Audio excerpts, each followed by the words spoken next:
Alles ist möglich, oh glaube nur, glaube nur, glaube nur, alles ist möglich, oh glaube nur. Jesus ist hier, Jesus ist hier, alles ist möglich, weil Jesus ist hier. Jesus ist hier, Jesus ist hier, alles ist möglich, weil Jesus ist hier. Nous voulons nous lever pour la prière et pour cela nous courbons nos têtes.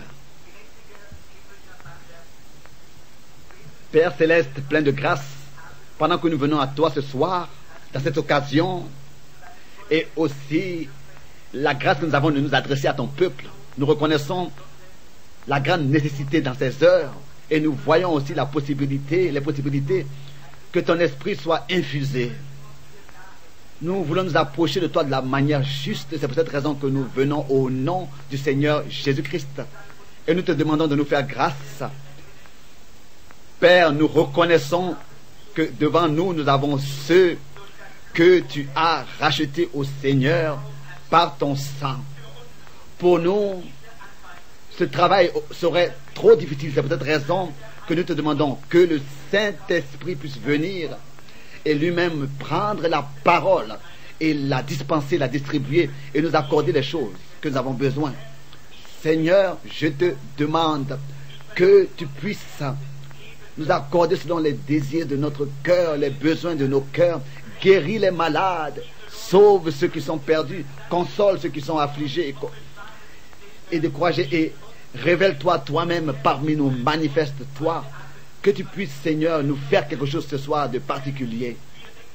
Seigneur, nous pensons après ta résurrection et ceux qui sont revenus de la tombe vide, ils étaient heureux et ils rendaient témoignage, et Simon aussi rendait témoignage que tu es ressuscité. D'autres étaient en train d'aller sur le chemin d'Emmaüs et tu t'es adressé à eux sur le chemin, et ils t'ont invité à la fin de la journée à entrer chez eux. Et nous sommes de nouveau à la fin d'un jour et nous te demandons, Seigneur, viens. Tu nous as aidés pendant tout ce jour. Aide-nous maintenant encore. Secours-nous dans ce temps. Et comme autrefois, tu as aidé Cléophias et son ami. Que tu puisses faire quelque chose. Ils t'ont reconnu parce que tu avais fait quelque chose que tu avais fait avant la crucifixion. Tu es ressuscité et tu te révèles aux siens.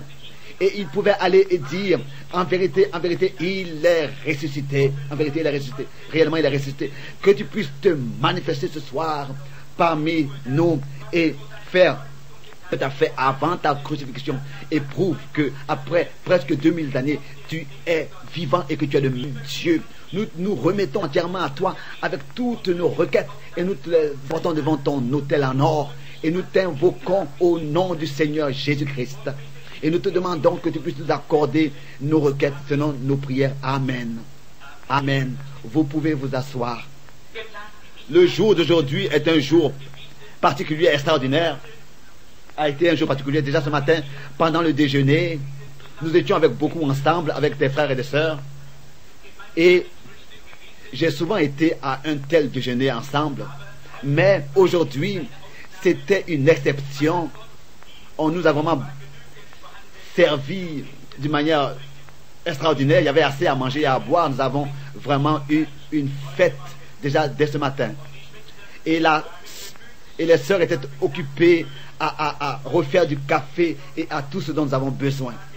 Et c'était sûrement, il n'y avait sûrement rien qui a manqué. Personne n'avait besoin de repartir avec l'estomac vide. J'ai eu la possibilité aujourd'hui comme jamais auparavant de parler dans une synagogue juive.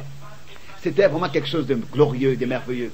Nous avions eu une communion merveilleuse là-bas avec le frère Mark Elson. Je crois qu'il a le titre de docteur. Et j'avais toujours voulu déjà le connaître. Je l'avais entendu parler à la radio. Vraiment un homme qui est soucieux de son peuple. Je voulais le rencontrer déjà depuis longtemps. Mais autrefois, il était en Palestine, parmi son peuple. Dans son cœur, il y a vraiment la détresse pour son cœur, pour les siens, pour son peuple. Il m'a été dit que il a 76 ans et quelqu'un me demandait, frère Branham, quel âge tu as? Et j'ai dit, je viens de passer les 25 ans. Il a demandé, mais depuis quand? J'ai dit, depuis 27 ans. Et je pensais que je deviens âgé. Alors quand j'ai entendu qu'il avait 76 ans, je me suis ressenti de nouveau jeune. Et je pensais, je pourrais encore servir le Seigneur s'il tarde. Et je vois ici d'autres qui sont avec moi, ici, des vieux combattants du Seigneur. Il y a quelque chose qui se passe avec nous quand nous entendons que des hommes servent le Seigneur qui sont encore âgés. Et maintenant je pense à F.F. Bosworth, un vieux combattant. Alors qu'il était en train de mourir, je me suis dépêché pour encore le saluer. Il avait 84 ans. Il est revenu avec moi de l'Afrique. Et ses bras avaient dépéri et son corps était faible. Et il a levé ses mains. Et moi, je l'ai serré dans mes bras. Et j'ai dit, mon papa, mon papa. Et déjà, les chars et les chevaux du ciel viennent te prendre. Il disait, frère Branham, ça c'est l'heure la plus glorieuse de ma vie. Je dis, mais est-ce que tu ne sais pas que tu vas mourir? Il a dit, mais je ne peux pas mourir, je suis déjà depuis 60 ans mort. Il disait, je fais que me préparer à changer mon domicile. Il a toujours eu un sens pour l'humour. Et nous parlions ensemble et il disait, frère Branham, de tout ce temps de mon ministère, c'est le moment le plus glorieux. Toutes les choses pour lesquelles j'ai vécu pendant ces 60 ans étaient Christ. Et il disait, à chaque moment, il viendra pour me prendre auprès de lui. C'était merveilleux. Avant de mourir, c'était comme si il avait été inconscient et il est revenu à lui. Il s'est levé et il a frappé des mains et il a salué. Il remuait sa main comme ça dans l'air, comme s'il saluait ceux qu'il rencontrait là-bas. Oh, comme de tels hommes, leur vie, même leur mort est une prédication pour nous, est un message pour nous. Oh, nous désirons seulement vivre comme eux. Il était un homme saint, un homme consacré entièrement au Seigneur. Oh, nous devons nous tenir avec cette génération et être jugés.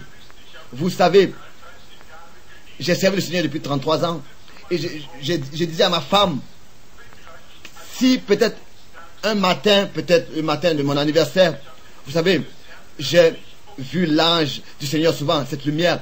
Si le Seigneur Jésus se tiendrait là et me demandait quel serait ton désir, et je dirais, Seigneur, je voudrais vivre plus longtemps pour te servir. Et qu'il dirait, bon, d'accord, que cela te soit accordé, que tu puisses devenir jeune et vivre pour moi et serre-moi. Mais cela ne serait pas juste.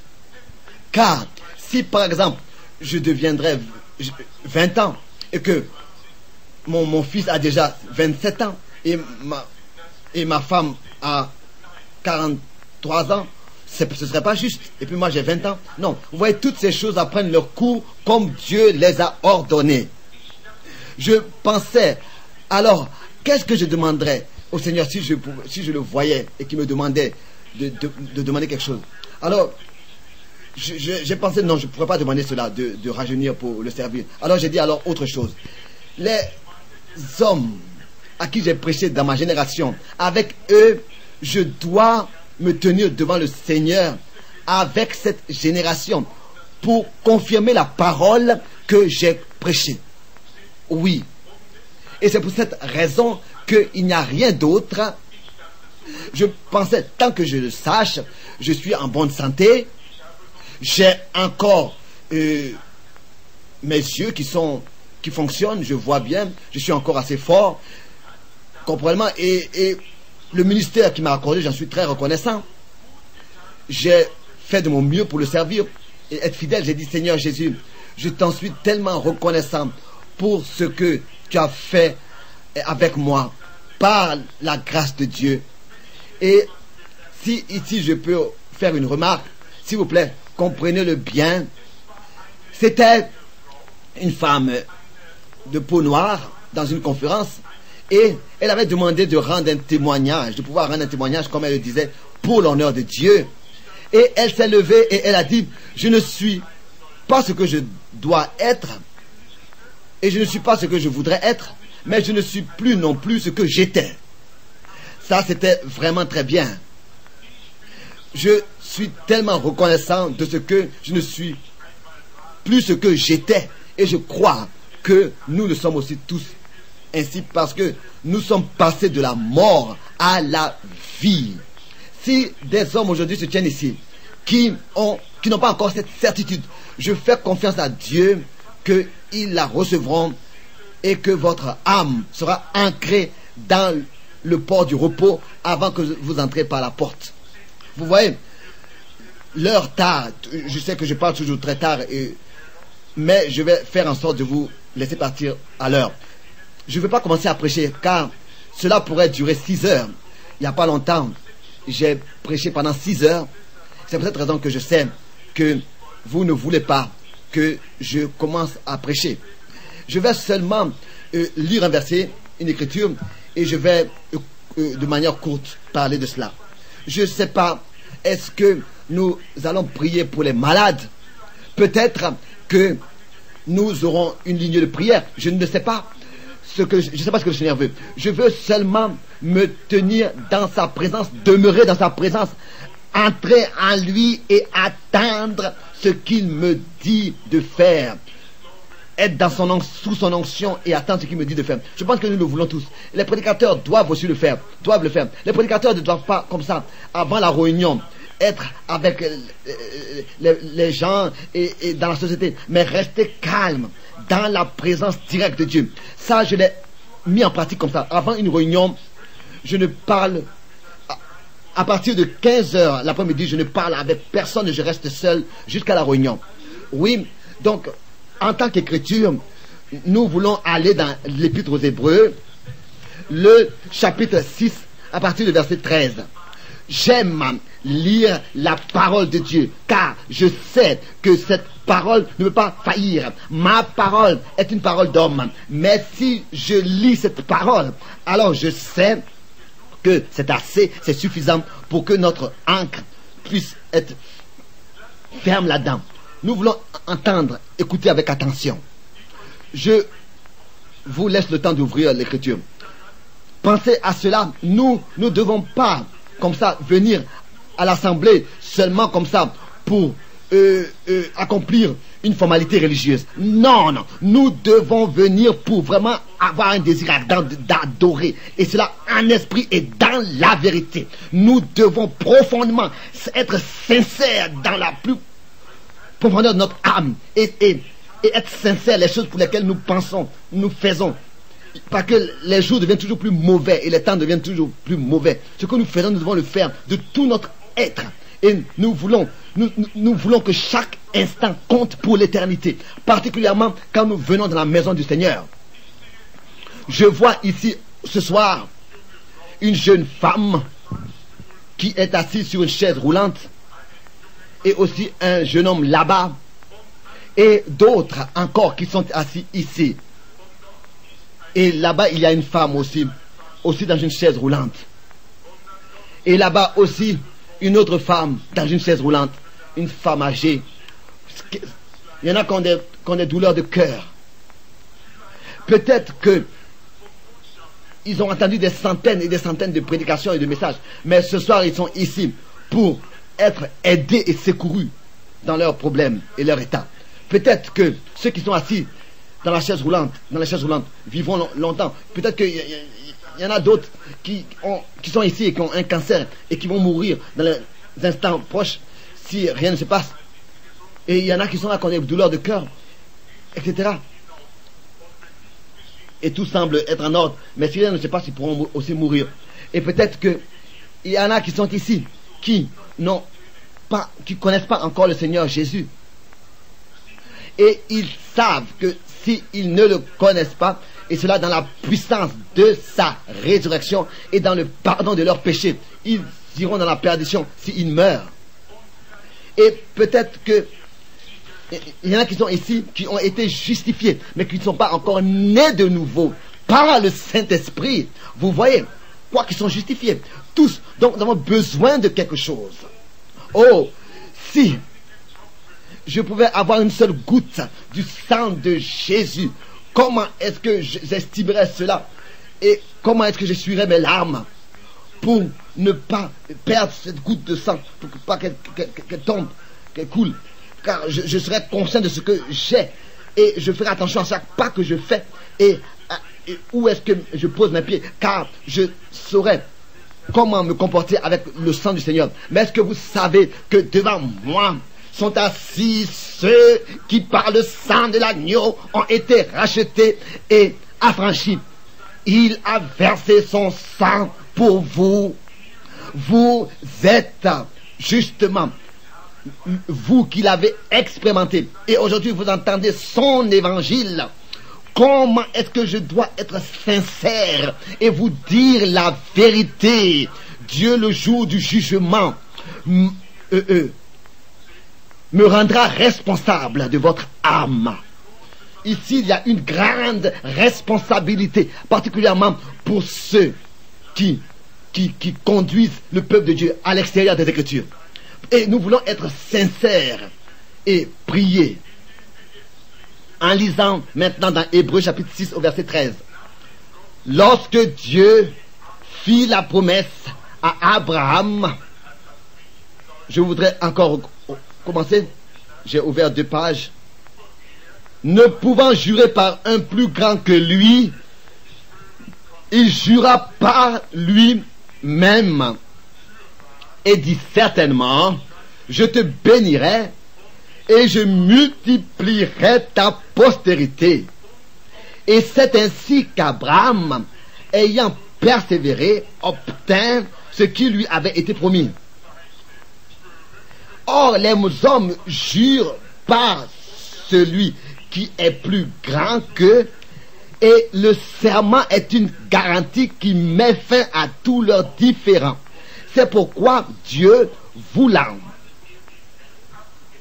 montrer avec plus d'évidence aux héritiers de la promesse l'immuabilité de sa résolution, intervint par un serment.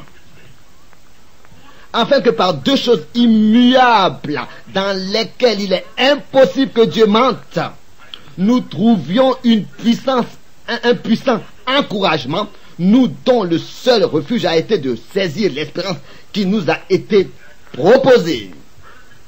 Que Dieu puisse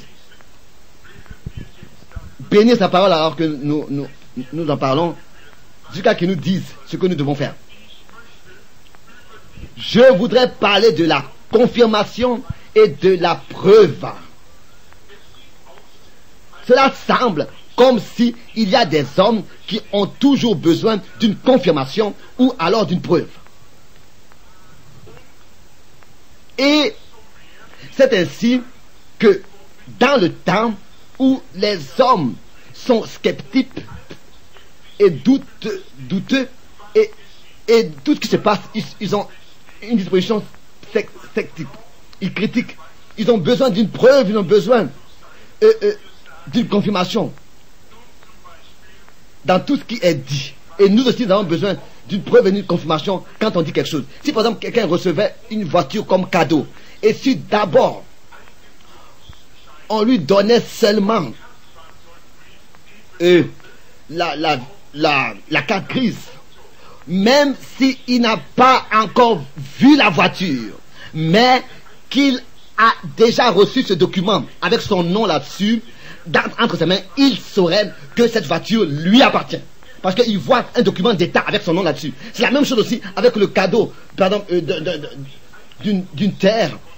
Si on recevait le document du notaire, etc., même si on n'avait pas encore vu la propriété, le sol, la terre, on saurait que cela nous appartient. Comme la voiture aussi nous appartient. même si nous ne l'avons pas encore vue, mais qu'on a entendu qu'elle nous appartient, qu'on l'ait vue ou pas, parce que nous avons entre les mains le document de contrat et de propriété. C'est ainsi que l'appartenance est inscrite sur ce papier avec notre nom et la signature, comme une preuve que nous possédons déjà ce qui est écrit dans ce document. Et ici, dans Hébreu, il nous est dit, et particulièrement dans Hébreu 11, il nous est dit que la foi est une substance, est une espérance des choses qu'on ne voit pas, et est une conviction, est une substance. Ce n'est pas seulement une espérance. La plupart des hommes viennent avec une espérance. La foi est une substance, pas quelque chose que vous espérez seulement. Si la foi vous a saisi, alors vous avez une substance, pas seulement quelque chose de mystique, mais vous avez saisi quelque chose. Vous le savez. Personne peut vous éloigner de cela. Vous êtes convaincu 100% que vous avez déjà ces choses en possession, qu'elle est votre possession. Par exemple, si je souffrais de faim et que j'étais en train de mourir et qu'un petit pain pourrait sauver ma vie et qu'un pain coûterait 55 cents et que quelqu'un me donnerait 55 cents, alors je saurais que entre mes mains j'ai déjà le prix et la possibilité de payer ce pain, et je pourrais déjà me réjouir de ce que ma vie est sauvée, même si je n'ai pas encore reçu le pain, car j'ai entre mes mains la somme nécessaire pour l'achat du pain. C'est comme ça aussi avec la foi. La somme nécessaire entre mes mains pour posséder le pain. Donc la foi est quelque chose que vous possédez et vous savez que vous l'avez déjà. Même si vous aviez reçu la foi et que vous saviez que Dieu est présent pour vous accorder et vous accorde les choses pour lesquelles vous le priez. Même si la guérison n'est pas encore tout de suite manifestée, mais il y a quelque chose qui est en vous, qui est ancré en vous, et cette chose vous dit que vous serez guéri. Alors vous êtes déjà heureux étant encore dans votre chaise roulante, comme si vous seriez déjà en train de marcher sur la route et en train de louer Dieu. Car vous avez déjà reçu la preuve de votre guérison. Vous avez déjà reçu la preuve. Vous avez cette preuve, c'est-à-dire la foi. Car votre guérison vous appartient déjà. Ce n'est pas quelque chose de mystique, ce n'est pas quelque chose que vous imaginez ou bien que vous concevez. Non, c'est une substance que vous possédez. Et tout ce qui est une substance est quelque chose. C'est un objet. C'est quelque chose qui existe, que vous avez saisi. Bon. Qui vous donne l'accès aux choses que vous ne voyez pas déjà, mais que vous possédez déjà. Et c'est pour cette raison que beaucoup se découragent et ne reçoivent pas leur guérison. Ils ont une espérance au lieu d'avoir la foi. Ils espèrent d'être guéris. Ils espèrent seulement. Et c'est ainsi qu'ils ont une imagination, une foi qui s'imagine quelque chose. Une foi imaginaire. Non, notre foi n'est pas une imagination. Mais si la foi est en vous, vous avez une substance. Alors c'est quelque chose de réel que vous tenez déjà. Oh, je souhaiterais que je pourrais maintenant avoir cette foi spontanée. Cela me fait mal au cœur quand je ne l'ai pas. Mais la chose unique par laquelle la foi en moi vient, c'est quand je peux voir quelque chose dans une vision. Quand si Dieu me montrait par exemple et me dirait, va au cimetière et là-bas où John Washington est couché et appelle-le à sortir des morts. Alors j'allais convoquer le monde entier pour qu'ils observent la résurrection de cet homme. Car j'aurais la foi en ce qui m'a été dit. car personne et jamais Dieu a menti. À chaque fois qu'il a montré quelque chose, il a confirmé ce qu'il disait. Je crois que c'est la vérité. Vous voyez, c'est une chose qui a été édifiée et construite. Alors que j'étais déjà encore un jeune, je voyais des visions. Et pas une seule vision a manqué de s'accomplir. À chaque fois, ça a été la vérité. C'est pour cette raison que j'ai la foi. J'ai la foi en ce qu'il me dit. Souvent, je me suis demandé, pourquoi est-ce que je ne vais pas au-delà de cette limite et que j'apporte les hommes à expérimenter Dieu. Mais le Seigneur Jésus, alors, en tant qu'Emmanuel, il dit dans Jean 5, verset 19, en vérité, je vous le dis, le Fils ne peut rien faire de lui-même, seulement ce qu'il voit faire le Père. Vous voyez, il voyait d'abord et ensuite il le faisait de la même manière.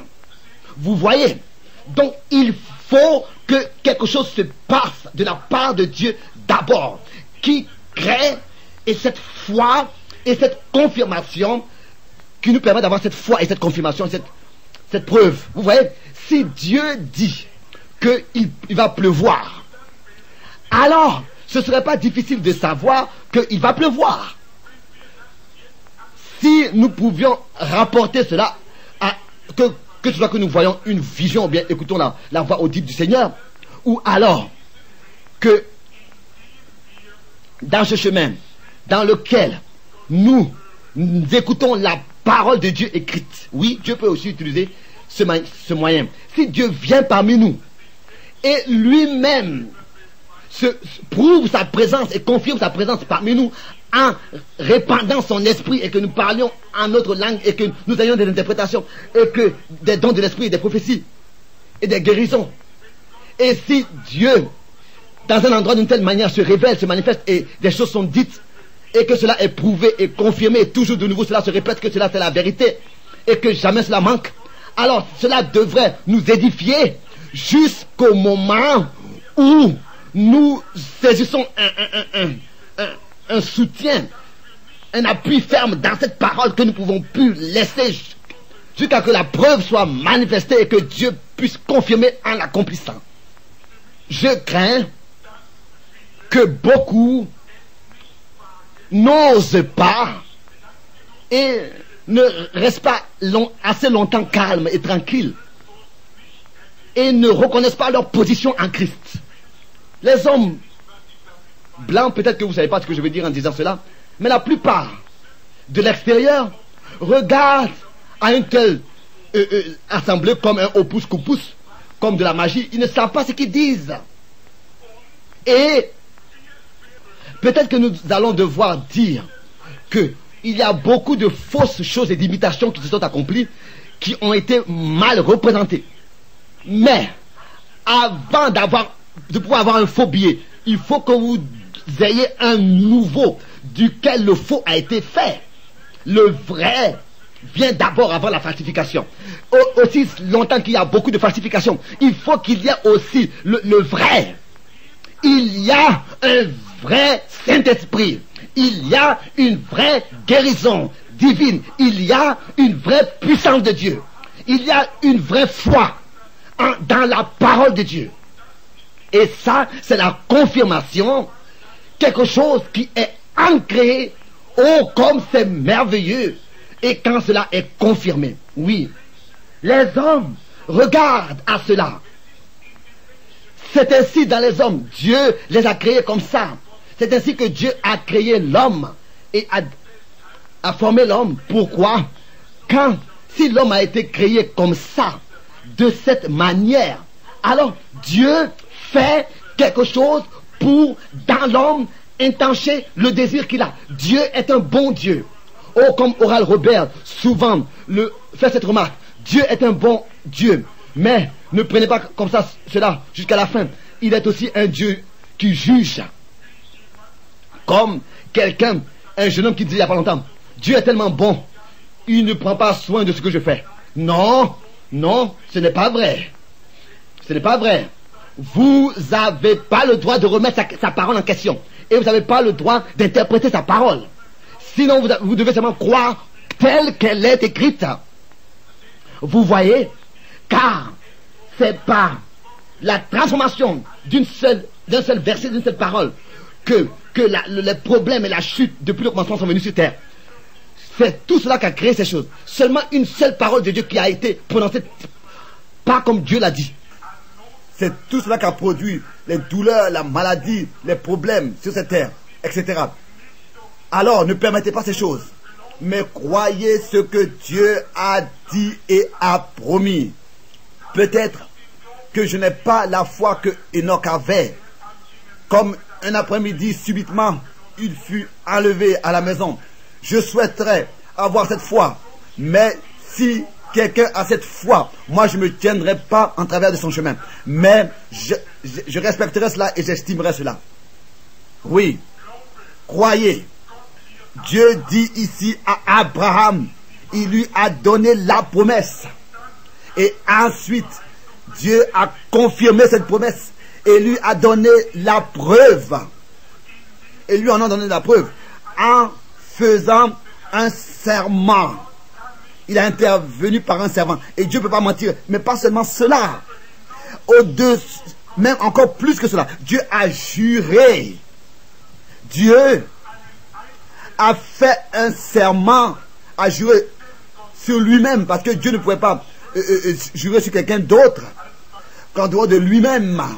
Et il a juré sur lui-même que la promesse qui a été donnée à Abraham et à sa semence, vous voyez, à sa semence après lui, semence au singulier Christ, vous voyez, Christ est la semence d'Abraham. Et si nous sommes en Christ et que la vie de Christ est en nous, alors nous sommes enfants d'Abraham et héritiers selon la promesse. Et Abraham, après qu'il ait reçu la promesse, il n'a pas douté, il n'a pas trébuché, il ne s'est pas égaré par l'incrédulité. Mais dans Romains 4, il est dit qu'il est devenu toujours, il a été toujours plus fortifié dans la foi en donnant l'honneur à Dieu 25 ans. Pour quelque chose d'impossible, il a tenu cela possible et il croyait que cela allait s'accomplir. Car Sarah avait 65 ans et Abraham avait 75 ans, alors que le Seigneur leur a donné la promesse.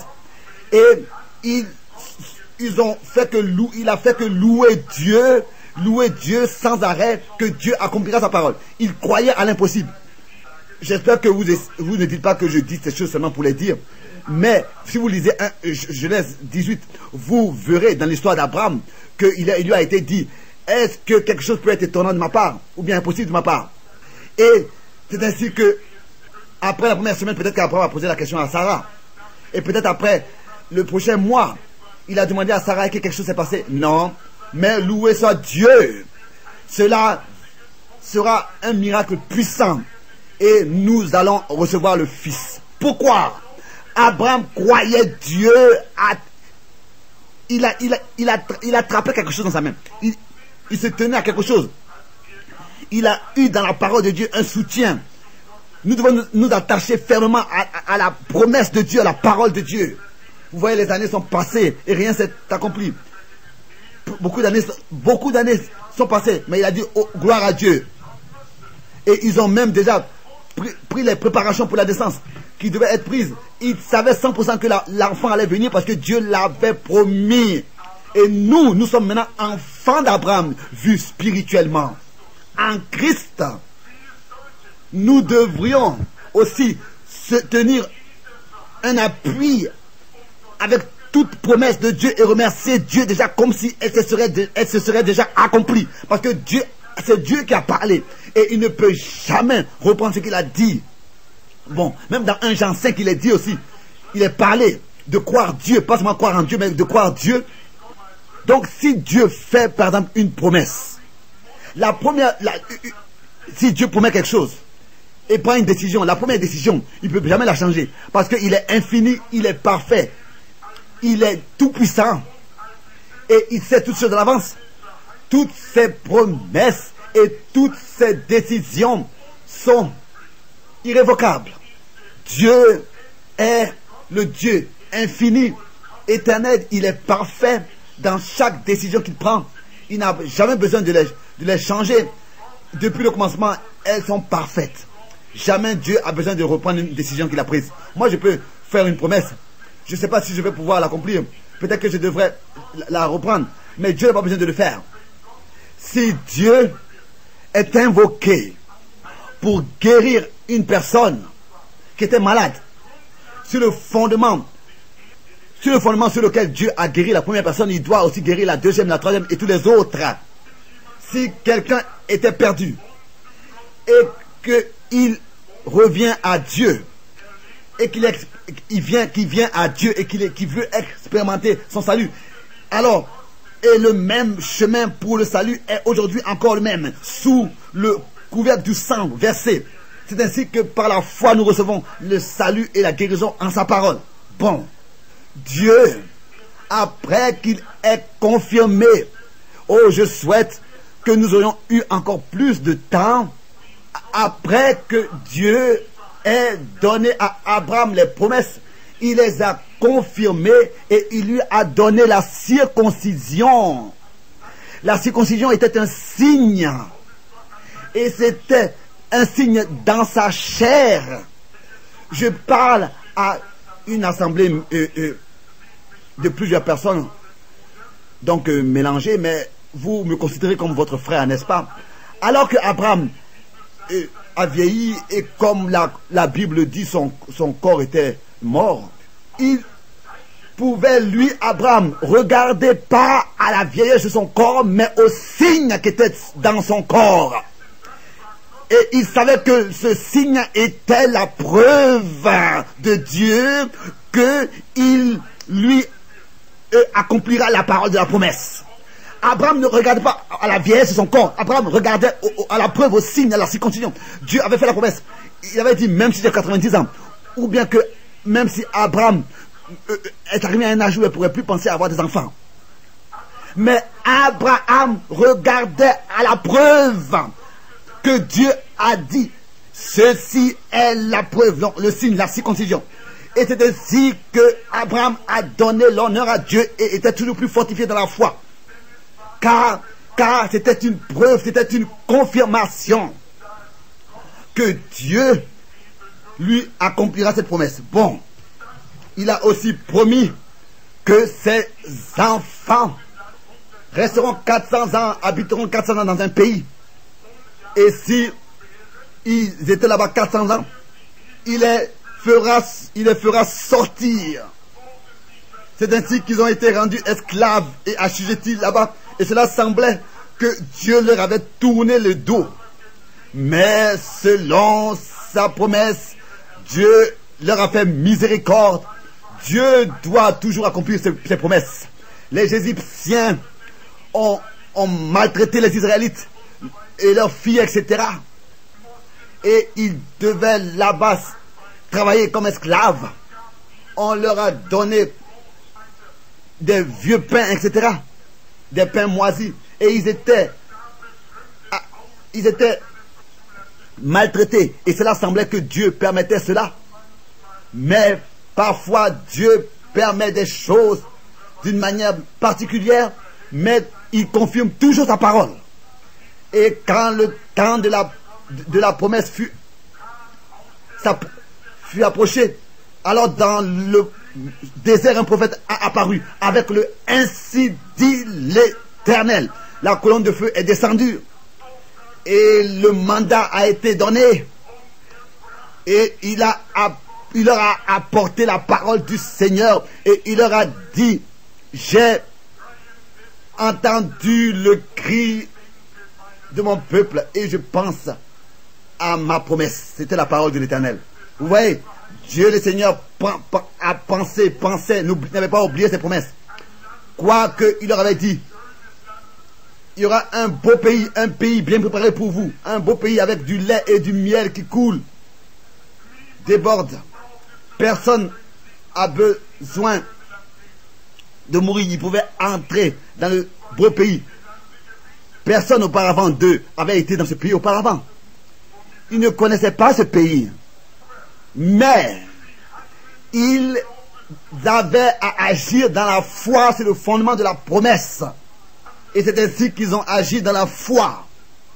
Et ils ont quitté l'Égypte sous la conduite de Dieu lui-même et de son prophète, qui leur disait, qui leur parlait de ce pays meilleur. Et ils sont sortis de l'Égypte et ils sont arrivés à Kades Barnea. Là-bas, à peu près, c'était là, alors que Josué, ce grand combattant, héros de bataille, était parmi eux, que avec Josué, il est allé, ils ont traversé, Josué et Caleb, ils ont traversé le Jourdain pour espionner le pays, et ils sont revenus avec la preuve de la parole de Dieu de Genèse, de Exode 3, que ce pays est un bon pays, et que la parole de Dieu était parfaite, et que ses promesses sont vraies. Oui, ils avaient la preuve. Ils sont revenus avec la preuve entre les mains. Ils avaient la confirmation que le pays est véritablement tel que Dieu l'a dit. Ils avaient quelque chose entre les mains, pas seulement une prédication, quelque chose entre les mains. Que le pays est exactement tel que Dieu l'a dit. Ce que nous avons touché, nous vous l'annonçons, et la vie a été manifestée. Il y avait deux personnes qui portaient une grappe de raisin, et le peuple pouvait goûter cette grappe et goûter que Dieu est bon. C'était une confirmation que Dieu confirme sa parole. Mais si nous avons goûté que Dieu est bon, bien mes frères et sœurs, nous devons nous avancer et devenir des pierres vivantes pour former un édifice dans ce temps présent. Que Dieu établisse sa demeure dans notre cœur. C'est de ça qu'il s'agit. Car dans Hébreux 6, il est dit qu'ils avaient aussi goûté les puissances à venir. Mais qu'est-ce qu'ils ont produit? Des ronces.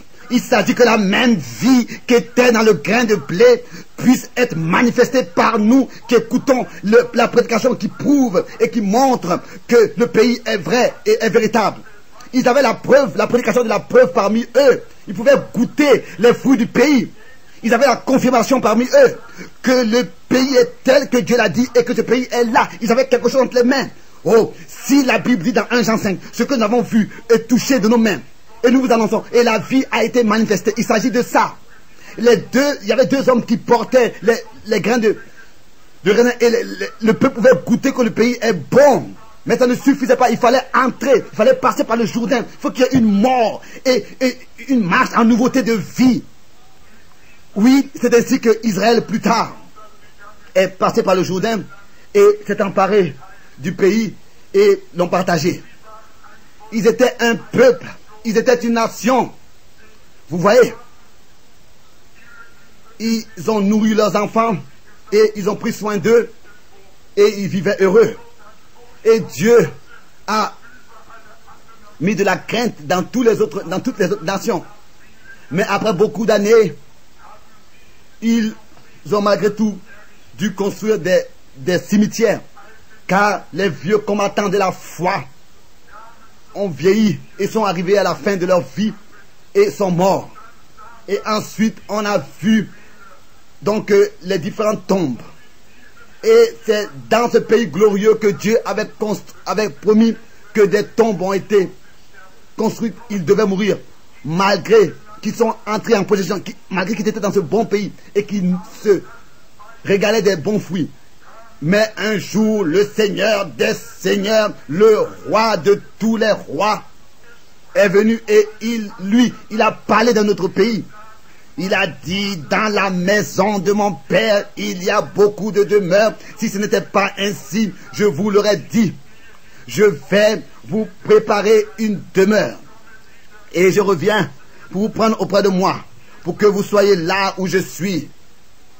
Vous voyez, tous ceux qui sont fidèles, même si vous devez mourir, là-bas, il y a un pays dans lequel nous n'allons jamais mourir. Là-bas, il y a la vie après la mort. Oh, quelle promesse merveilleuse pour l'homme. Beaucoup devraient être étonnés et surpris. Ce que Dieu a préparé, mais lui aussi, il est arrivé au moment du jugement. Lui aussi, il a porté sur lui notre jugement à Golgotha. Romains 8. Car c'est sur lui que les péchés du monde qui ont été portés par lui ont été placés à Golgotha. Et il est passé par le Jourdain de la mort, dans l'autre pays, pour entrer dans notre pays. Et après qu'il soit resté 3 jours et 3 nuits, il est sorti, il est mort, et la terre a rendu témoignage de sa mort. Le soleil s'est obscurci, et la terre s'est ébranlée, les rochers ont sauté. Mais le 3e jour, il est ressuscité en tant qu'une preuve qu'il y a la vie après la mort. Et qu'après la mort, nous ne mourrons pas. Oh, loué sois-tu, Seigneur. Il y a la vie après la mort. Il disait à ses disciples, je vous donne déjà la preuve, je vous donne déjà les arts de l'esprit maintenant.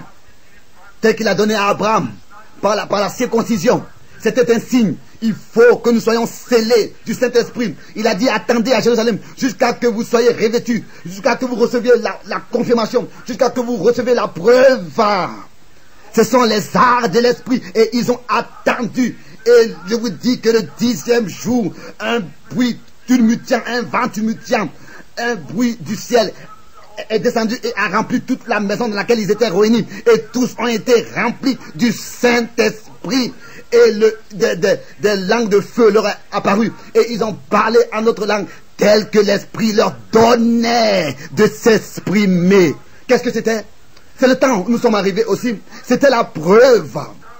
La preuve que notre Josué, le Seigneur Jésus, notre Sauveur, est revenu de ce beau pays et qui nous a apporté la preuve que si nous mourons, nous vivons. Oh! Une confirmation. Il est revenu le jour de la Pentecôte du pays avec la preuve. Oui, en donnant la preuve à son peuple.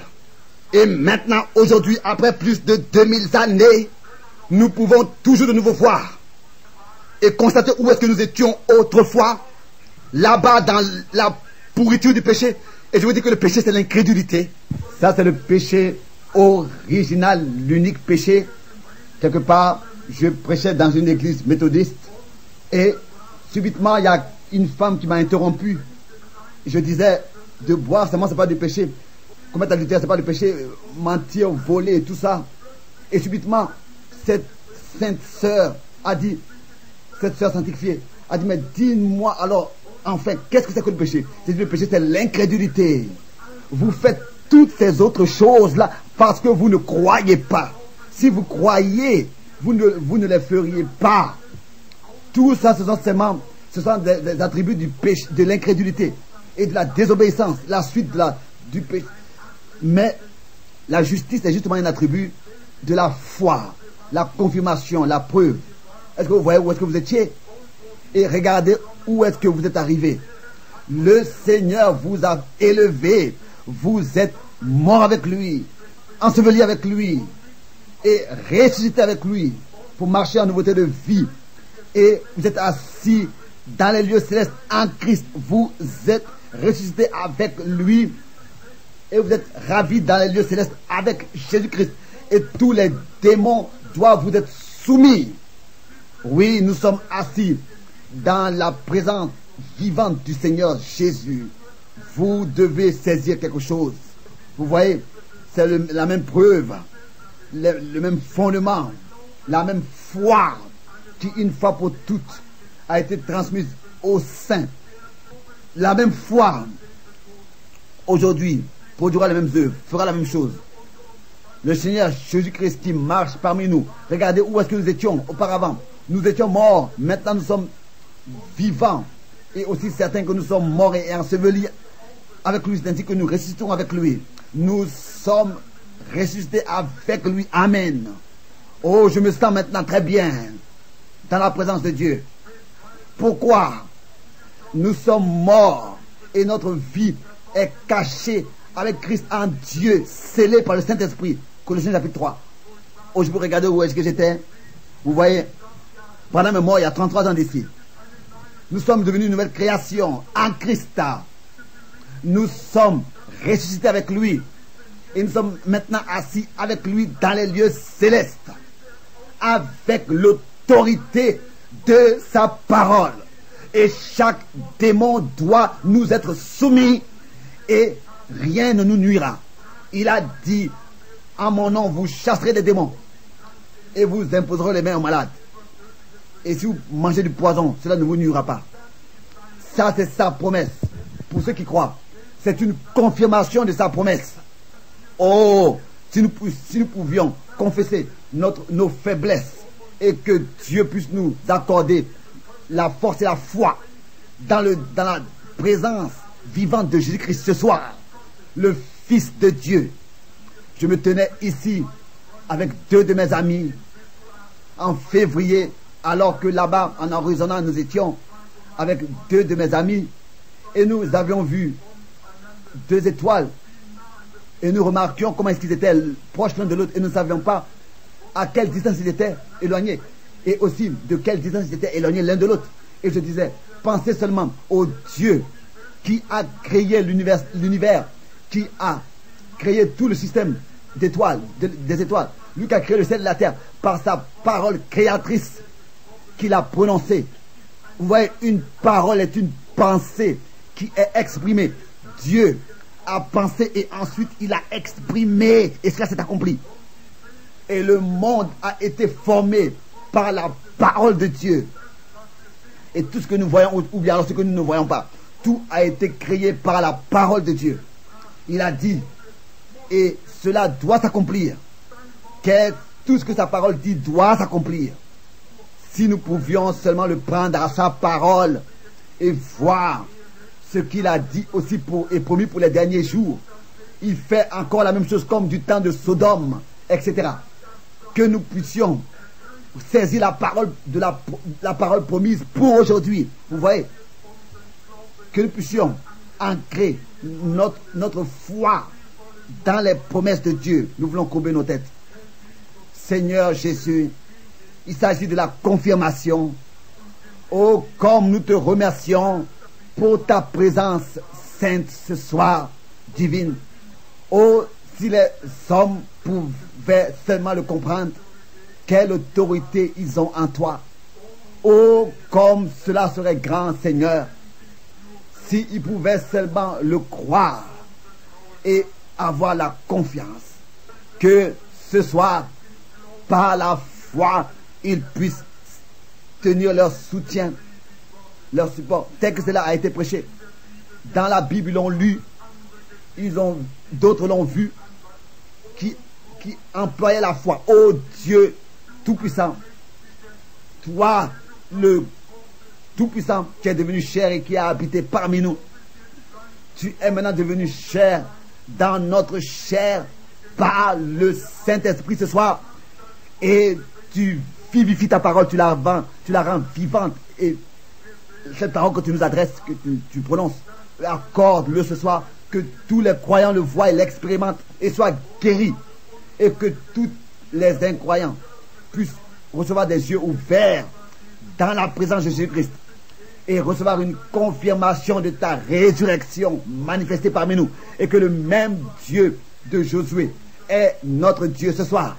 Seigneur, tu es comme Josué et tu es revenu de l'autre pays et tu nous as ramené le fruit de ce pays. Tu nous as montré le fruit de ce pays. Et maintenant nous sommes considérés comme des morts et ensevelis avec toi. Et notre vie est cachée avec toi en Dieu. Oui, tu nous as établis dans les lieux célestes en Christ. Oh Dieu, accorde que les hommes puissent le comprendre. Et nous voulons te louer au nom de Jésus-Christ. Avec nos têtes courbées, je voulais maintenant, dans le recueillement et la crainte, poser la question. Et je voudrais que vous puissiez la répondre de la profondeur de votre cœur. Je vous demande devant Dieu de le faire. Si vous n'avez pas encore reçu cette promesse de la vie éternelle, et que vous savez que le Saint-Esprit est à l'œuvre dans votre vie, agit, et vous voulez maintenant recevoir la réalité de la vie éternelle sur cette terre, alors que vous allez courber vos têtes et fermer vos yeux, levez vos mains en disant, priez, prie pour moi, frère Branham. Que Dieu vous bénisse, que Dieu vous bénisse. Bon, c'est bien. peut-être encore quelqu'un, vous dites, frère Branham, prie pour moi. Je voudrais recevoir cette confirmation de mon cœur. Je voudrais être ancré en Christ. Mes péchés, les apporter sous le sang et recevoir la paix de Dieu qui surpasse toute intelligence humaine. Vous voulez maintenant? Je voudrais prier pour vous. Est-ce qu'il y aurait encore quelqu'un qui voudrait lever la main? Merci. Loué soit le Seigneur, ça c'est très bien. Levez vos mains. Je vois aussi là-bas, derrière, des mains levées. Vous aussi, prédicateurs. Il vous voit tous ça. Il vous voit continuer à prier. Je le vois, jeune homme. Continue à prier. C'est bien. Notre Père Céleste, tu as vu les mains. Et selon ce que nous savons, l'atmosphère garderait nos mains vers le sol. Mais c'est quelque chose, c'est l'esprit qui a pris une décision en eux et ils ont levé leurs mains. Quelque chose a parlé à leur cœur. Le Dieu du ciel. Et ils veulent être juste avec toi. Et ils ont levé leurs mains. Père, je te demande, sois avec chacun d'eux au nom de Jésus-Christ. Amen. Combien sont ici dans le bâtiment? J'ai essayé d'adresser un appel à l'hôtel, mais le Saint-Esprit m'a arrêté. Cela semble étrange, mais cela s'est accompli. Il m'a arrêté, il m'a dit non, tu n'as pas encore donné la confirmation de ma présence. Combien sont venus pour qu'on prie pour eux et que vous croyez que Jésus-Christ, le Fils de Dieu, est ici présent? Levez vos mains partout. Merci. Un moment, peut-être un peu plus tard, vous priez et vous demandez à Dieu, Seigneur, je crois.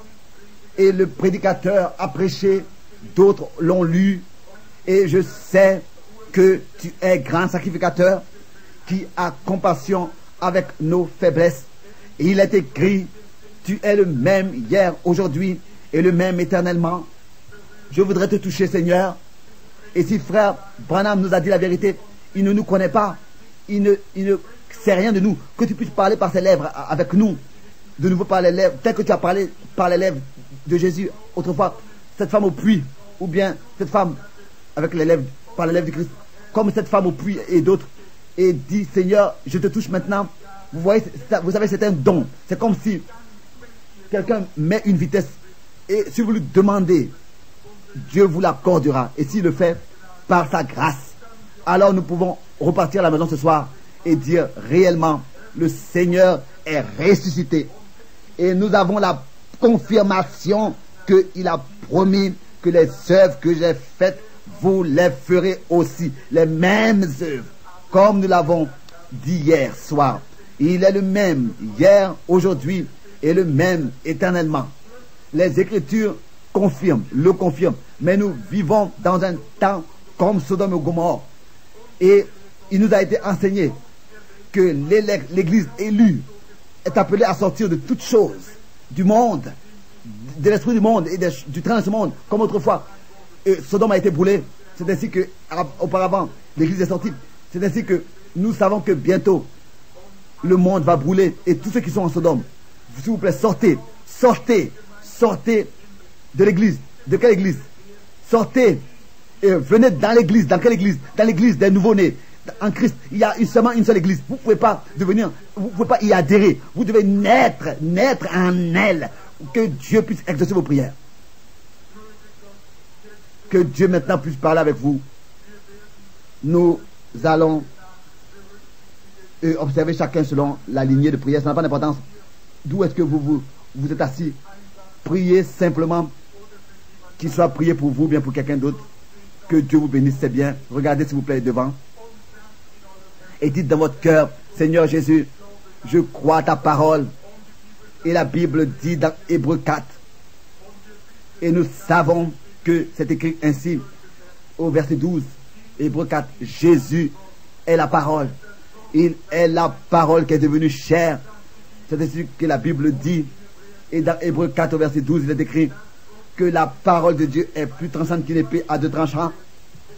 Et elle pénètre et sépare tout Jésus-Christ parlait autrefois et disait, ta foi t'a guéri, ta foi t'a aidé, t'a secouru. Ça, c'est la parole. Et si vous demeurez en moi, que mes paroles demeurent en vous, la parole est efficace, plus tranchante qu'une épée, quelconque à deux tranchants, pénètre jusqu'à partager âme et esprit. Vous voyez, Jésus-Christ a donné la promesse. Si vous demeurez en lui, pas dans vos doctrines et dans les religions, mais si vous demeurez en lui et sa parole demeure en vous, alors vous pouvez demander ce que vous voulez. Car la parole discerne même les pensées de nos cœurs. Croyez-le et faites confiance. Il confirme ce que j'ai dit en tant que la vérité. Soyez dans le recueillement. D'abord on prêche, on apporte la parole, mais je voulais tout de suite appeler à l'hôtel, mais il m'a dit d'abord de faire ce que je vais faire maintenant. Et sûrement qu'il va m'aider. Oui, ici il y a une femme qui est assise là-bas. Elle a un vêtement rouge. Elle prie pour sa mère. Elle a des cheveux noirs. Lève-toi s'il te plaît, dame. Est-ce que tu as une carte de prière? Non. Il y a quelque chose de particulier qui s'est passé tout à l'heure avec toi. Et il y a quelque chose d'humble et d'agréable qui est sur toi. Je vois la colonne de feu qui est accrochée, qui est au-dessus de cette femme. Elle prie pour sa mère. Sa mère n'est pas ici. Est-ce que vous croyez que Dieu peut me dire ce que sa mère a? Est-ce que tu crois de tout ton cœur? Elle a des douleurs de cœur. C'est vrai. Si c'est vrai, lève la main. Merci. Si tu vas, tu la trouveras guérie quand tu iras à la maison. Tu la trouveras guérie. Bon, dans cette lignée ici, priez et dites Dieu au Seigneur. Le prédicateur qui est assis, qui est devant, qui se tient devant ne me connaît pas, mais toi tu me connais. Dites-le. C'est ton vêtement que je veux toucher. Laisse-moi te toucher, Seigneur, t'expérimenter. Écoute-moi. Mais là-bas, au-dessus d'une personne de peau noire qui est assis à la fin du rang derrière, il se tient devant, il est prêt à être opéré.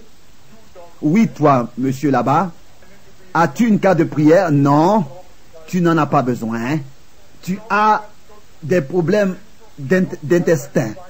Il a un bon esprit. Si tu peux croire que je suis le prophète de Dieu, le serviteur de Dieu, est-ce que tu crois que ton cœur il a des complications d'intestin? Oui, c'est ainsi que c'est juste. Croyez ce que Dieu a envoyé si vous voulez vivre une vie paisible. Monsieur Dinstens, ça c'est ton nom. Tu n'es pas d'ici. Tu es du Content. Tu es de Content. Si de tout ton cœur tu crois, cela s'est accompli. Que Dieu te bénisse. Croyez-vous? Là-bas, dans le rang tout droit, il y a une femme. Elle prie pour un parent. Et le parent, il y a quelque chose qui lui est arrivé. C'est un homme âgé. La femme s'appelle Madame Dorsten. Croyez. As-tu une carte de prière? Non. Je ne te connais pas. Tu m'es étranger. Mais tu pries pour un parent. Et le parent a eu un infarctus. C'est ton grand-père et il n'habite pas ici. Il habite à Beaconsfield. Et il est un prédicateur de l'évangile. Ça, c'est ainsi dit le Seigneur. Crois-tu? Croyez maintenant. La femme qui est assise ici et qui prie a des douleurs de cœur. Elle regarde ici. Crois-tu que Dieu te guérit? Toi, la femme aux cheveux blancs qui remue la tête. Oui, toi. Crois-tu que Dieu te guérit? As-tu une carte de prière? Non, tu n'en as pas besoin. Tes douleurs de corps t'ont quitté. Continue, vous voyez. Maintenant, vous vous sentez bien. Mais vous n'avez pas le droit de perdre la foi. La même foi qui maintenant vous a accordé la guérison, la même foi, vous devez la conserver pour conserver aussi la guérison. Amen. Maintenant, sur cette femme, derrière cette femme qui est dans la chaise roulante, il y a une femme là-bas. Elle prie pour sa mère qui est assise à côté d'elle. Tu pries pour elle. Crois-tu que Dieu peut me dire ce qu'elle a? As-tu une carte de prière? Non. Bon, si tu crois, elle sera guérie. Ne doute pas. Oh, il est la rose de Saron. C'est une confirmation qui vit éternellement. Croyez-vous? Est-ce que vous voulez maintenant venir? Je vous donne l'invitation. Tous les pécheurs, voulez-vous tous venir? Et ici vous tenir devant. Si il me montre, il me laisse savoir les problèmes des hommes et il m'a dit que des hommes sont assis ici qui maintenant doivent leur consacrer leur vie, doivent lui consacrer leur vie. Vous qui avez levé les mains, vous qui n'êtes pas encore nés de lui, venez devant. Venez dans sa présence. Vous croyez que c'est le Saint-Esprit. Peut-être que nous devrons chanter un cantique. Et pendant que nous chantons, je vous demande de venir devant. Il y a quelque chose qui me dit, maintenant appelle à l'autel. Tu as prêché sur la confirmation, et ici la confirmation a été manifestée. Dieu dit, j'ai confirmé que je suis présent ici dans cette réunion. Amen. Si vous ne pouvez pas croire cela, bien-aimés amis, alors vous êtes aveugle. Alors il y a quelque chose qui est faux. Alors vous êtes sans espérance. Mais si Dieu fait de telles choses et que vous ne les voyez pas, il a dit, je suis certain, de tout mon cœur, avec ma Bible ouverte devant moi, Jésus-Christ, le Fils de Dieu, le grand je suis, pas le j'étais, mais le je suis.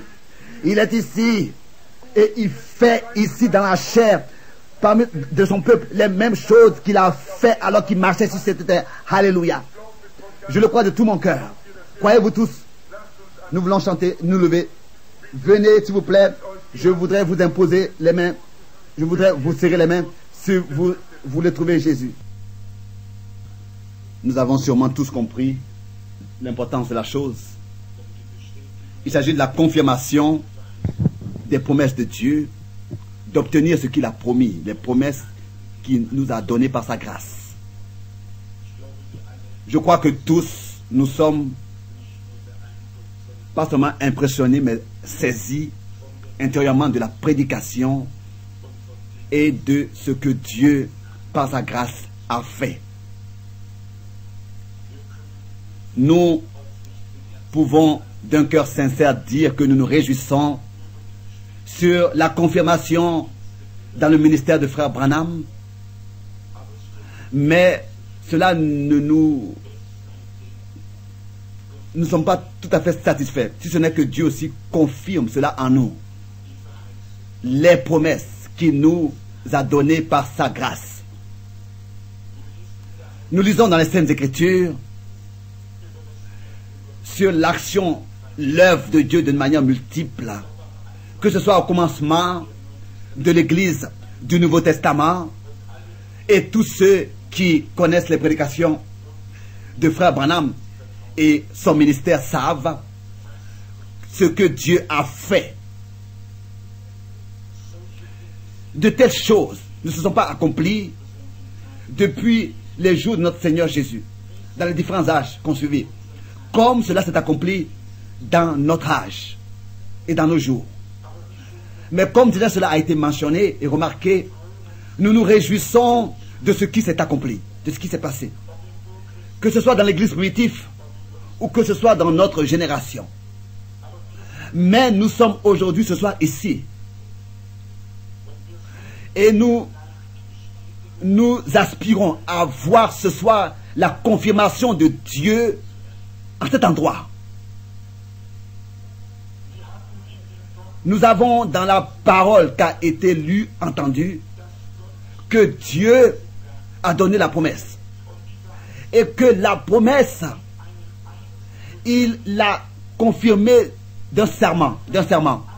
Il voulait découper toute possibilité que le doute ne s'infiltre pas en Abraham. Il n'a pas seulement promis quelque chose, il n'a pas seulement donné une promesse à Abraham, mais il a confirmé par un serment. Et comme on l'a entendu, il a exécuté la circoncision dans sa chair pour qu'il puisse, lui, Abraham, éternellement, ne pas oublier la promesse que Dieu lui a donnée. Je te donnerai un fils. Il portait la promesse, la confirmation de cette promesse en tant que circoncision dans son corps. Et c'est ainsi que jour par jour, il pouvait, par la circoncision, être rappelé du serment que Dieu a fait. Pas seulement une promesse, mais que Dieu l'a fait, pas seulement une promesse, mais a juré sur lui-même. Et Dieu, dans sa fidélité, a juré en lui-même avec un serment que ce qu'il a dit est irrévocable. Est une résolution immuable. Que ce que Dieu dit est 100% ainsi. On ne peut pas changer ses promesses. Il faut que ça s'accomplisse. Notre confirmation a eu lieu à Golgotha. C'est là que le Seigneur de son saint sang a scellé ce qu'il nous promet dans sa parole. C'est à Golgotha que nous regardons. Tel qu'Abraham pouvait regarder dans son corps la circoncision, nous regardons à Golgotha. Et Dieu a pas seulement promis, mais il a confirmé que ce soir, nous n'avons pas seulement une espérance, mais nous avons une substance en nous, une certitude que Dieu nous a accordée. Et la comparaison avec un extrait de naissance est quelque chose de particulier. Qu'est-ce que nous tenons ce soir dans nos mains quand nous ouvrons la Bible? Est-ce que c'est seulement un livre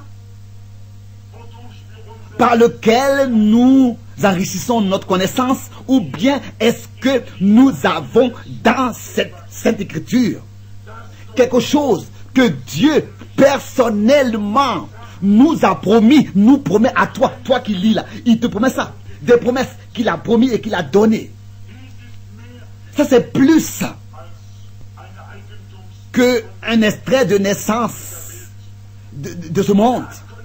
Là, quelqu'un pourrait encore venir et dire, je l'ai accordé, mais je veux le recevoir. Comme un contrat. C'est plus qu'un contrat. Et Dieu en Christ nous a accordé tout. Et il ne le regrette pas. Il ne va pas reprendre ce qu'il a donné. Au contraire. Quelqu'un qui fait un contrat, qui vend une voiture, qui donne un contrat, il peut demain venir et dire, je regrette de te l'avoir vendu, rends-moi ça. Non. Il est écrit que Dieu nous a donné son Fils et il nous donnera tout avec lui. Romains 8, dans le verset 34. Qu'est-ce que nous devons faire aujourd'hui? Nous devons à notre Dieu beaucoup de reconnaissance, de lui faire confiance et de lui exprimer de la foi dans ce qu'il a dit. Car, et lui dire, Seigneur, ce soir, tu as parlé avec nous, et ce soir, par ta parole, tu nous as, d'une manière nouvelle, représenté devant les yeux les promesses que tu as données à l'Église. Ce soir, nous voulons expérimenter la confirmation de ta parole dans notre esprit, dans notre âme et dans notre corps. Et auprès de Dieu, tout est possible. Alléluia. Nous devons seulement laisser la foi libre se déployer. Parfois, nous sommes parfois tendus, mais nous pouvons mettre notre confiance entièrement en Dieu. Ce n'est pas nous qui avons pris la responsabilité que la parole de Dieu soit confirmée. C'est Dieu lui-même qui a pris la responsabilité pour nous et pour sa parole. Nous avons seulement à croire. Nous avons seulement à croire. Parfois on pense, oui, que c'est nous qui sommes responsables de confirmer la parole. Non. Nous avons seulement une seule chose à faire. C'est de croire comme Abraham a cru et d'être obéissant. Et a pris Dieu à sa parole et de prendre Dieu à sa parole. Nous avons entendu que Abraham a toujours été fortifié dans la foi, Romains 4.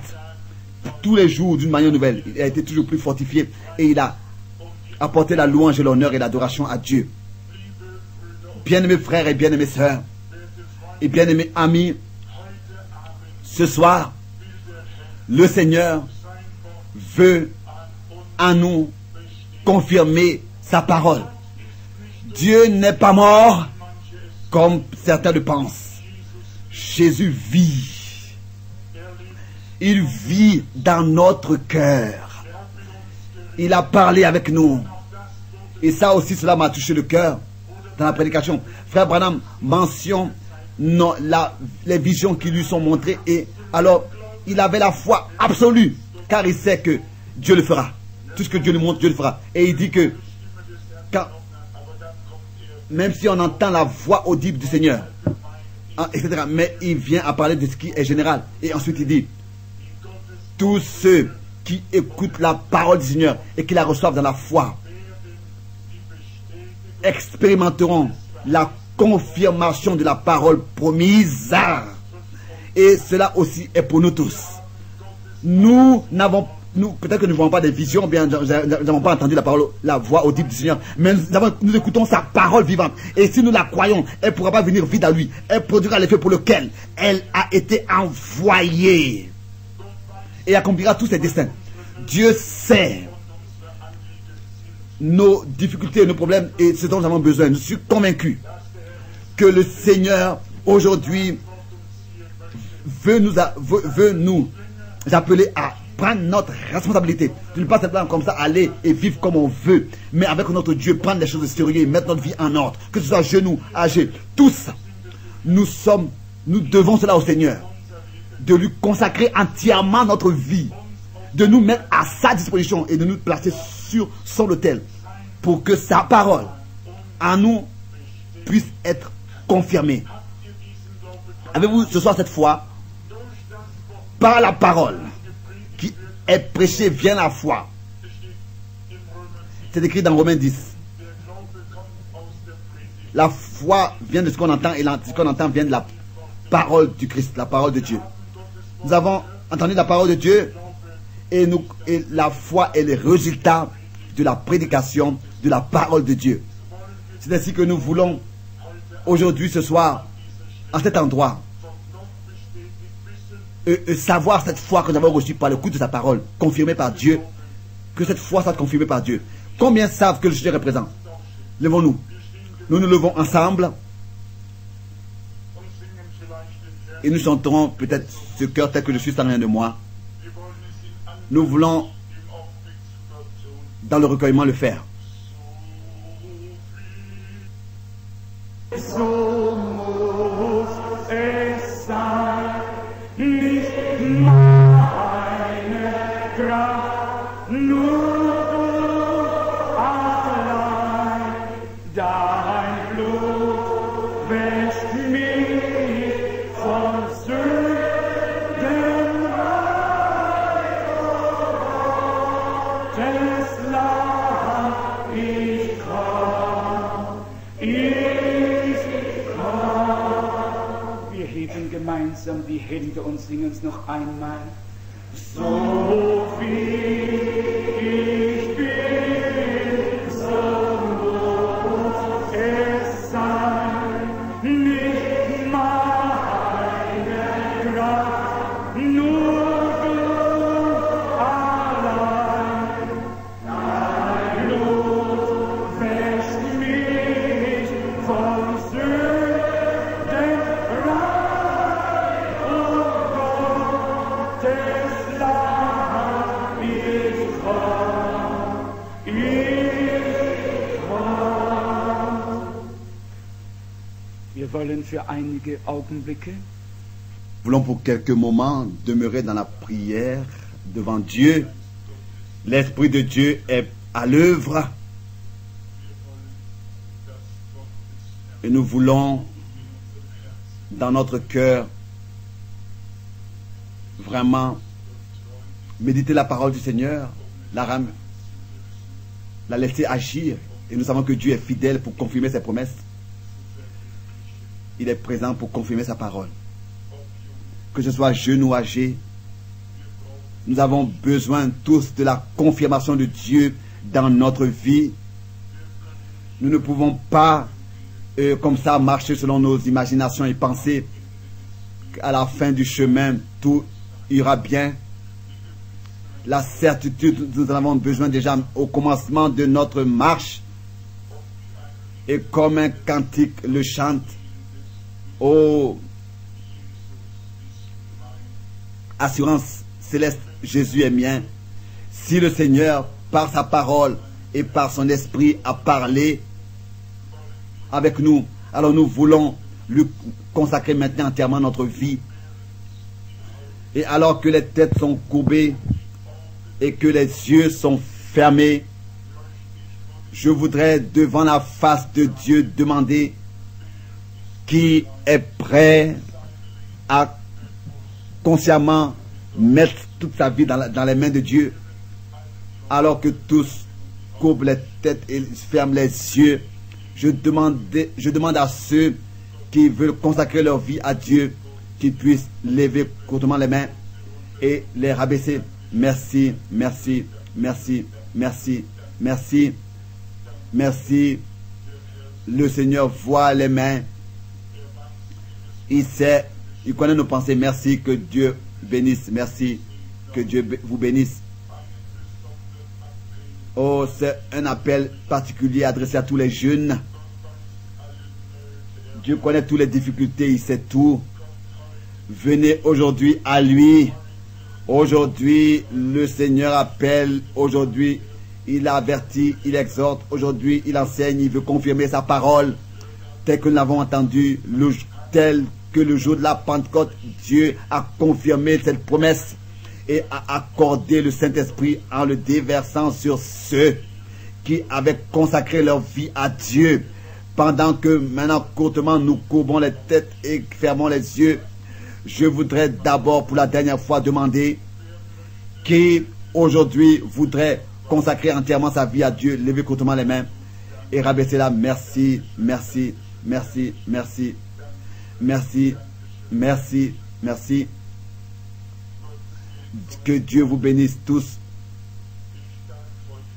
Je peux vous assurer sur le fondement de la parole qu'il vous accordera selon vos requêtes. Il s'adresse à vous et il dit: mon fils, ma fille, tes péchés te sont pardonnés. Va et ne pêche plus. Avant que nous prions ensemble, je voudrais encore demander combien sont ici présents qui ont des requêtes, requêtes de sorte corporelle et qui ont des difficultés et qui savent qu'aujourd'hui c'est l'heure dans laquelle la parole de Dieu aussi sera confirmée dans votre corps. Chez les uns, elle est confirmée dans l'âme par le pardon de leurs fautes et leurs péchés. Chez les autres, elle est confirmée dans le corps par la guérison de toute maladie et douleur. Mais la parole est confirmée. Et ensuite, il y a ceux qui expérimentent, qui ont des problèmes dans l'esprit. Et là aussi, qu'une délivrance totale par la grâce de Dieu, qu'elle ait lieu et par sa puissance. Aujourd'hui, c'est le jour du salut. Aujourd'hui, c'est l'heure de la délivrance totale, dans l'esprit, dans l'âme et le corps. Et nous croyons dans l'âme, l'esprit et le corps. Et nous croyons que Dieu est présent ce soir pour accorder cette délivrance totale par sa puissance en nous tous. Combien sont ici qui ont une requête dans le corps? Levez vos mains, merci. Dieu voit toutes les mains. Merci, merci. Vous pouvez les rabaisser. Combien sont ici qui ont des problèmes dans l'esprit, qui ne peuvent pas en finir avec des choses qui les affligent, que ce soit l'incrédulité, que ce soit des pensées impures, souillées, que ce soit toutes sortes de choses qui pourraient être en vous, par lesquelles, toujours de nouveau, vous êtes attristés. Et vous n'arrivez pas à contrôler la chose, je veux dire, à contrôler sous la foi, qu'on a des problèmes spirituels. Levez vos mains. N'ayez pas honte. Tous les yeux sont fermés, les têtes sont courbées. Dieu voit tout. Dieu le voit. Bien-aimés frères et sœurs, et bien-aimés amis, Dieu est présent pour confirmer sa parole et pour accorder la délivrance totale. Que l'adoration soit apportée à son saint nom. Il ne s'agira pas de la haute voix avec laquelle on prie. Vous avez entendu, vous avez reçu la foi par le coup de sa parole et vous prenez Dieu à sa parole et à ses promesses. Et nous disons maintenant, dans cette heure, nous expérimentons notre guérison, notre délivrance et notre salut. Nous voulons prier ensemble. Et de cette manière, parler avec le Seigneur. Père Céleste, ensemble, nous venons devant ta sainte face, Seigneur. Ce soir, nous avons entendu ta parole. Et ce soir, que cela puisse être confirmé en chacun de nous, que ta parole puisse être confirmée en chacun de nous, dans l'esprit, l'âme et le corps. Oh, bien-aimé Seigneur, je te remercie au nom de Jésus-Christ, du Fils de Dieu, pour la victoire totale à Golgotha. Dans notre esprit, dans notre corps et notre âme, nous avons tous été délivrés. Et cette délivrance, nous la revendiquons ce soir et nous annonçons à tous les frères et à toutes les sœurs et à tous ceux qui sont venus et qui ont mis leur espérance en cette heure-là en toi, qu'ils puissent expérimenter leur délivrance dans l'esprit, l'âme et le corps. Nous te remercions pour cela et nous te louons pour cela et nous t'exaltons ton saint nom. Alléluia. Amen.